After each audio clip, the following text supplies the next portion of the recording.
Today, I'm diving into a topic that might make you a little uncomfortable at first, but I promise it's one of the most powerful ways you can protect your business, your team, and your peace of mind. EEOC claims, what they are, why they happen, and how to prevent them. If you want to protect your business, tune in today. Welcome to Biz Help for You, the show that saves you the expensive learning curve by providing advice from industry experts in every facet of the entrepreneurial journey. Too many small businesses collapse. According to the U.S. Census Bureau, 20% fail within their first year, and less than 35% make it to their 10th anniversary. The goal of this podcast is to change that statistic. So if you're interested in learning more to be a successful entrepreneur, tune in today.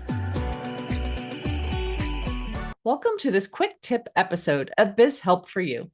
I'm Candy Messer, and in 10 minutes or less, I tackle one business question to help you make smarter decisions because I want to see you succeed and truly enjoy running your business. Let's start with the question, what is an EEOC claim? The EEOC, or Equal Employment Opportunity Commission, is the federal agency that enforces laws against workplace discrimination. That includes discrimination based on race, color, religion, sex, including pregnancy, gender identity, and sexual orientation, national origin, age, 40 or older, disability, or genetic information. If an employee or job applicant believes they've been discriminated against, they can file a charge with the EEOC. If you receive notice of a complaint, it's more than just paperwork.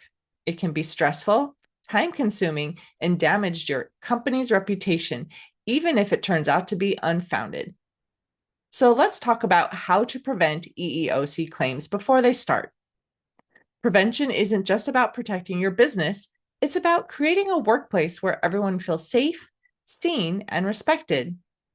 Here are 5 key steps that you can take to protect your company. Number 1, educate yourself and your leadership team. Discrimination laws change and evolve. Make sure you're aware of the protected classes under federal and state law. And don't just stop at knowing the laws.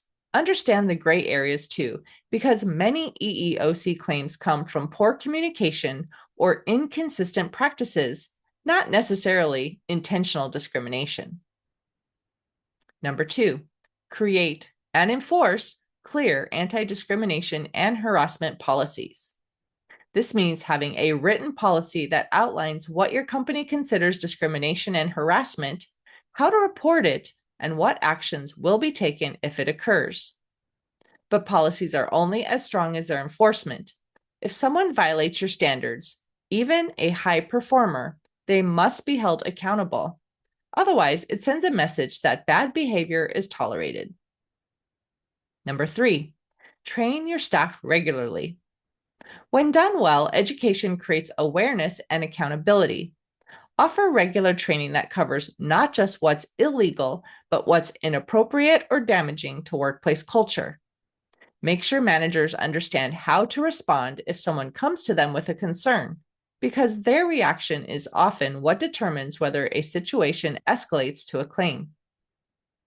Number 4, document everything fairly and consistently.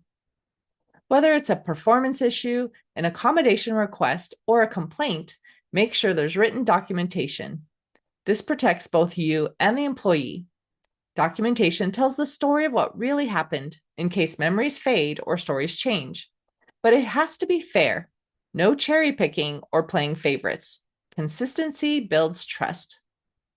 And number 5, foster an open, safe communication culture. A lot of EEOC claims come from employees who feel like they weren't heard internally. If people feel comfortable coming to you or a trusted leader with concerns, you have the opportunity to address and resolve things before they become legal issues. Create a system for anonymous feedback or third-party HR support if needed. Here's the big takeaway. Your job as an employer isn't just to avoid lawsuits. It's to build a place where people want to work and where they feel respected while they're there. And when you take these proactive steps, you're doing more than avoiding risk. you're building a better business, one that values people. Thanks for tuning in to this quick tip episode of Biz Help for You. If this episode sparked any questions or you're wondering how to implement some of these practices in your own business, be sure to talk to a human resources professional or find more resources at www.eeoc.gov. If you have a question you'd love to hear covered, send me a message at media@abandp.com. And if you find this topic helpful, would you leave a review and share with others? And if you'd like to financially support the show, a link is in the show notes. Until next time, have a wonderful day. Thank you for listening to Biz Help for You. Please join your host, Candy Messer, again next time. Have a terrific day.